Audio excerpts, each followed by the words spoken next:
رمضان المبارک اپنی پوری رحمتوں، فضیلتوں اور برکتوں کے ساتھ اللہ کے فضل سے ہمارے پاس آ چکا۔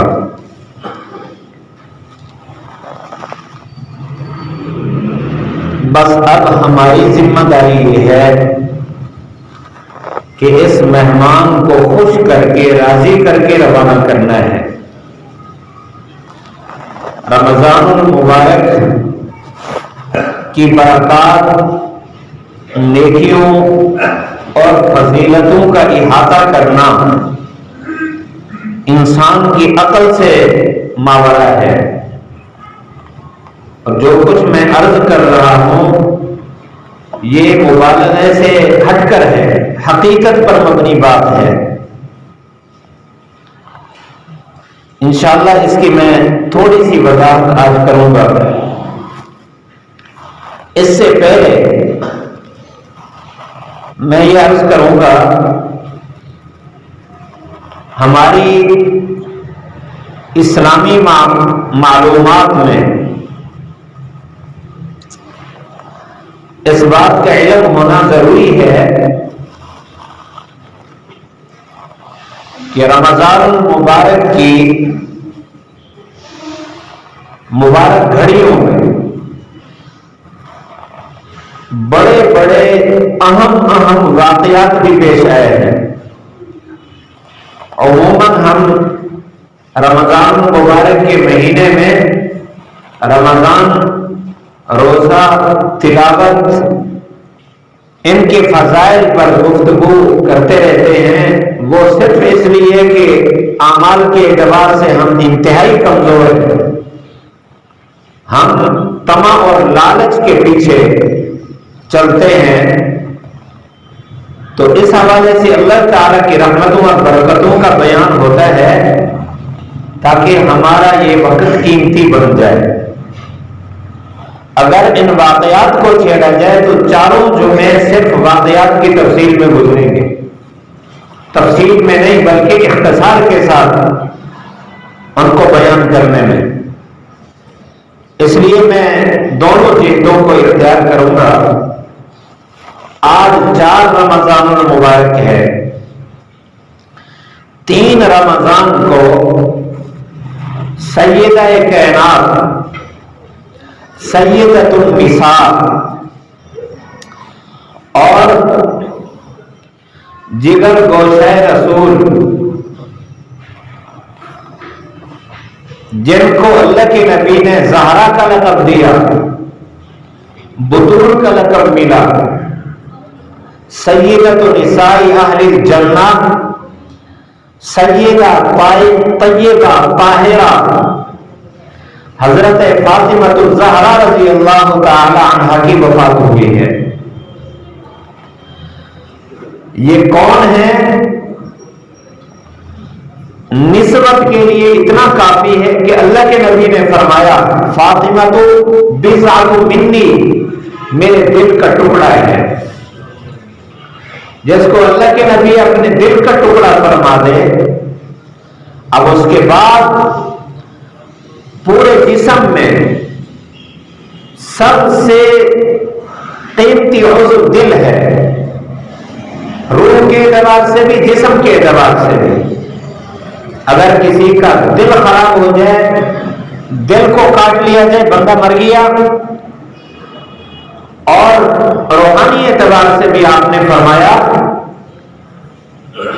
الا ان فی الجسد لمضغہ اذا صلحت صلح الجسد کلہ واذا فسدت فسد الجسد کلہ الا وہی القلب، کہ جسم میں ایک لوتھڑا ہے، اگر وہ درست رہا تو سارا جسم ٹھیک چلتا ہے، صحیح کام کرتا ہے، نیک کام کرتا ہے۔ اگر وہ خراب ہو جائے تو سارا جسم خراب کام کرتا ہے۔ یعنی روحانی اور جسمانی اعتبار سے جو مرکز ہے، اللہ کے نبی صلی اللہ علیہ وسلم نے فرمایا اس مرکز کا ٹکڑا ہے حضرت فاطمہ رضی اللہ عنہا۔ جسمانی یعنی دنیاوی مقام بھی واضح ہو گیا اور روحانی مقام بھی واضح ہو گیا۔ کہ اللہ کے نبی کے دل کا ٹکڑا جو ہو روحانیت میں کیا مقام ہوگا اور دنیا میں کیا مقام ہوگا۔ آپ صلی اللہ علیہ وسلم نے 25 سال کی عمر میں ہماری اماں حضرت خدیجہ الکبریٰ رضی اللہ تعالی عنہا سے نکاح فرمایا جب ان کی عمر 40 سال تھی، 15 سال بڑی تھی، اور نبی کا کوئی فیصلہ اللہ کے فیصلے کے بغیر نہیں ہوتا، اللہ کے فیصلے سے یہ نکاح ہوا۔ اللہ تعالیٰ نے اولاد عطا فرمائی، 2 بیٹے 4 بیٹیاں، ان میں سب سے آخر میں حضرت فاطمہ الزہرا رضی اللہ تعالیٰ عنہ جو بیٹیوں میں سب سے چھوٹی تھی، آپ صلی اللہ علیہ وسلم کی بعثت یعنی نبوت ملنے سے 5 سال پہلے پیدا ہوئی،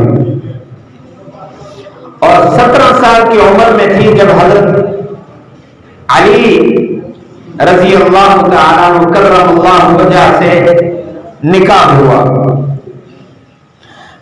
2 ہجری کو، ہجرت کے دوسرے سال، جس سال بدر کا واقعہ پیش آیا۔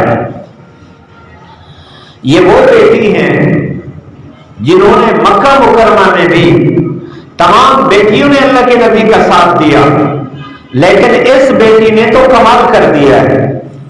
جب احادیث پڑھتے ہیں محبت اور عقیدت کے اور قربانیوں کے ان واقعات کو دیکھ کر آنسو ٹپکتے ہیں کہ جب مشرکین نے، ابو جہل نے، عتبہ اور طیبہ نے جب بھی اللہ کے نبی صلی اللہ علیہ وسلم کو تکلیف دی ہے کسی بھی ذریعے سے، راستے میں کانٹے بچھائے یا آپ صلی اللہ علیہ وسلم نماز پڑھ رہے تھے بے ادبی کی ہے، تو حضرت فاطمہ الزہرا رضی اللہ تعالیٰ عنہ کو جب بھی پتہ چلتا کہ میرے ابا کو اس طرح معاملہ پیش آ رہا ہے، باوجود اس کے کہ چھوٹی عمر میں ہے، بچی ہے، ابھی بالغ بھی نہیں ہے، لیکن بغیر کسی خوف و خطر کے، بغیر ان ظالموں کے ظلم کے خوف کے، حضرت فاطمہ الزہرا رضی اللہ تعالیٰ عنہ اکیلے میدان میں جاتی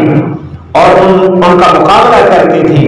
اس موقع پر جب آپ صلی اللہ علیہ وسلم سجدے میں تھے، ابو جہل 4-5 آدمی بیٹھے تھے، انہوں نے کہا یہی موقع ہے، ان کو اسی سجدے کی حالت میں ان کی بے ادبی کریں۔ وہ الفاظ نہیں بولے جا سکتے جو انہوں نے اختیار کیا کام۔ حضرت فاطمہ الزہرا رضی اللہ تعالیٰ عنہ کو پتہ چلا تو گھر سے دوڑی ہوئی نہیں، باوجود اس کے کہ معصوم بچی ہے، اتنا زیادہ وزن ڈال دیا تھا آپ صلی اللہ علیہ وسلم پر کہ ایک جوان آدمی کے لیے ہٹانا مشکل تھا۔ حضرت فاطمہ الزہرا رضی اللہ تعالیٰ عنہ اکیلی بچی نے وہ سامان، وہ وزن ہٹایا اور ان کو سامنے جواب دیے، لیکن کسی کی ضرورت نہیں ہوئی کہ حضرت فاطمہ الزہرا رضی اللہ تعالیٰ عنہ کو کچھ کہہ سکے۔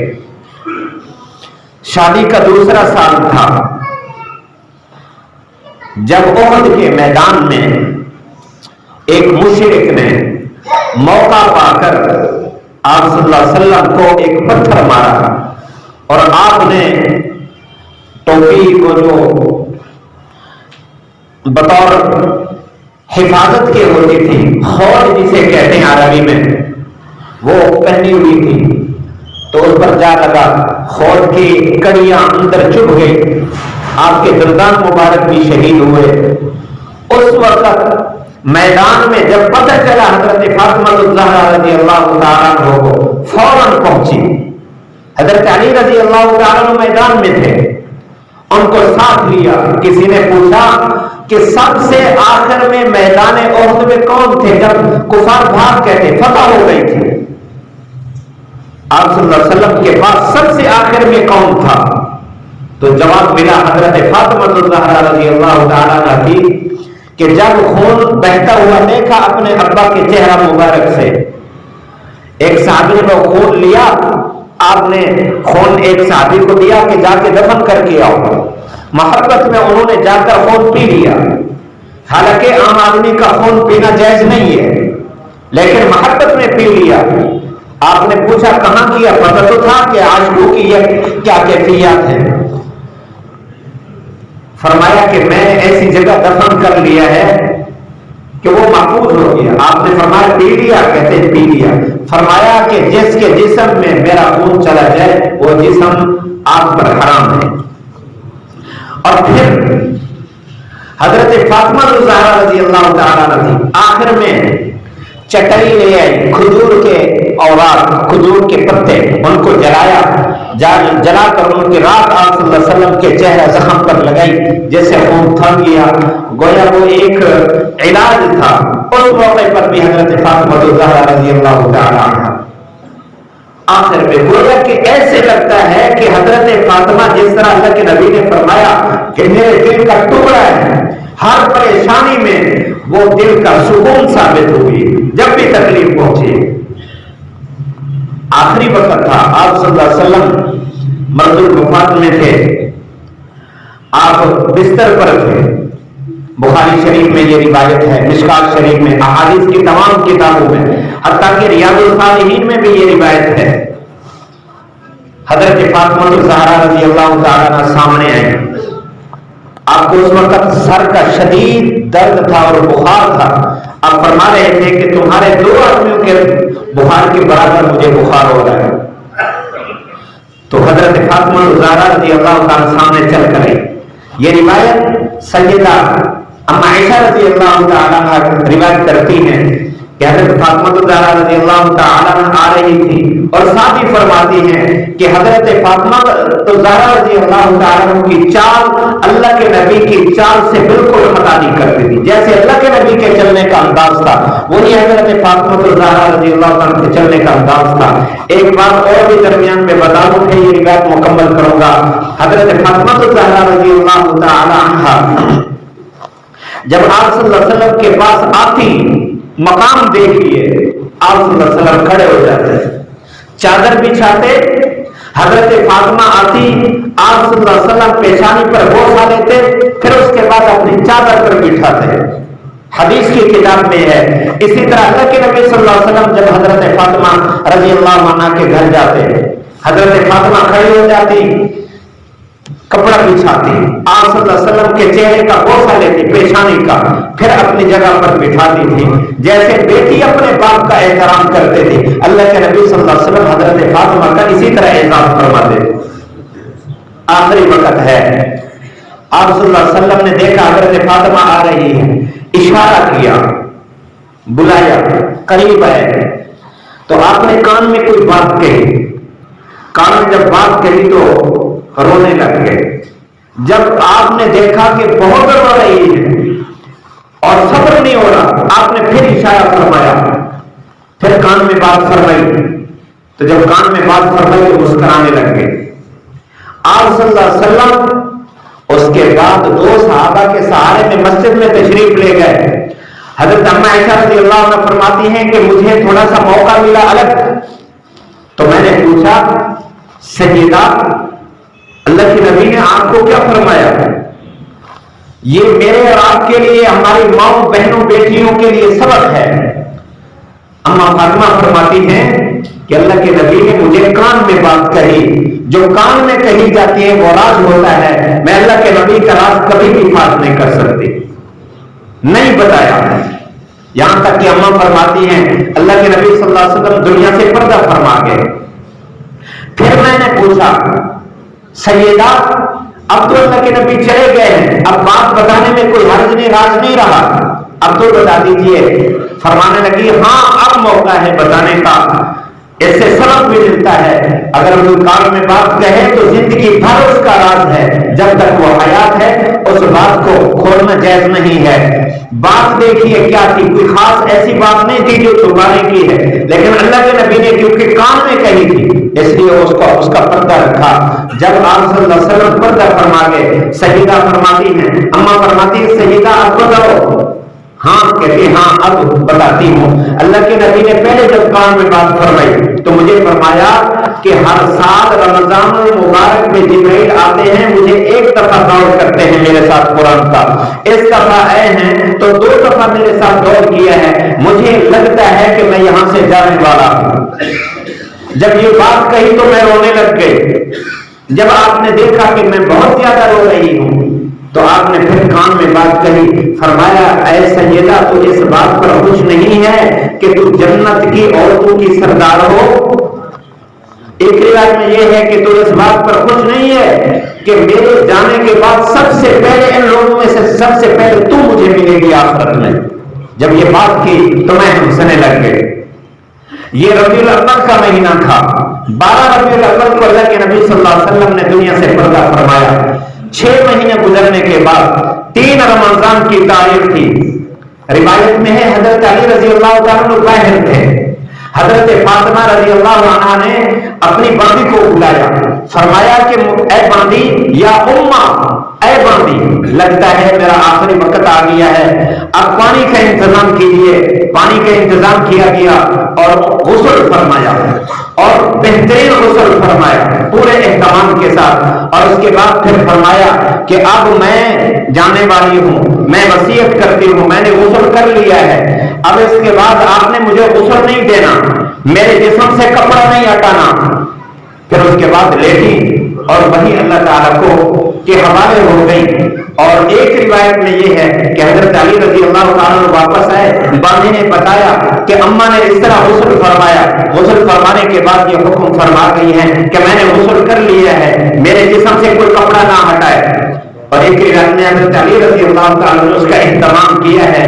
بہرحال اس کے بعد یہ بھی وصیت فرمائی کہ میرا جنازہ رات کو اٹھایا جائے، کیونکہ زندگی بھر میرے جسم اور وجود کی موٹاپا یا افکار کی پیدائش سے کوئی بھی واقف نہیں ہوا، میں چاہتی ہوں کہ میرے مرنے کے بعد بھی کوئی واقف نہ ہو۔ میری ماؤں بہنوں بیٹیوں کو یہ بھی سبق ہے، ہم اماں فاطمہ سے اگر محبت کرتے ہیں تو ان جیسی رازدانی، ان جیسی عبادت کیسے بچوں کو پالا، میں تفصیل سے باتوں کی طرف نہیں جا سکتا، وقت نہیں ہے۔ ہر پہلو پر دیکھا جائے اماں فاطمہ ہمارے لیے سبق ہے۔ اگر ان کی بیٹی بننا ہے اور ان کے ساتھ محبت ہے تو ان کی سیرت اختیار کریں گے تو اللہ تعالیٰ انشاءاللہ انہی کے ساتھ ہمیں جنت میں بھیجے گا۔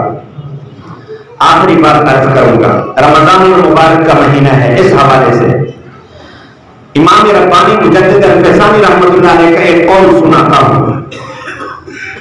فرماتے ہیں کہ رمضان المبارک اللہ کے نبی صلی اللہ علیہ وسلم پر اللہ تعالیٰ کی تجلیات کا خوب ورود ہوا ہے، اس لیے رمضان میں قرآن اتارا گیا ہے، اور رمضان پورے سال کا منبع ہے۔ جس آدمی کا رمضان المبارک میں نیک اعمال پر دل جم گیا، سارا سال اسی خیرات کو استعمال کرے گا۔ گویا یہ فرمایا کہ رمضان المبارک میں جس مسلمان کو جس عبادت کی توفیق ہوتی ہے اسی کی برکت سے یہ ایک سمندر ہے، اسی کا قطرہ سارا سال چلتا ہے۔ لہذا اہتمام کرو نماز کا، اہتمام کرو روزوں کا، اہتمام کرو قرآن پڑھنے کا، ہر نیکی کا حصہ لو۔ اللہ کے نبی صلی اللہ علیہ وسلم کا فرمان ہے من تقرب فیہ بخصلۃ من الخیر کان کمن ادى فریضۃ فیما سواہ ومن ادى فریضۃ فی کمن ادى 70 فریضۃ فیما سواہ۔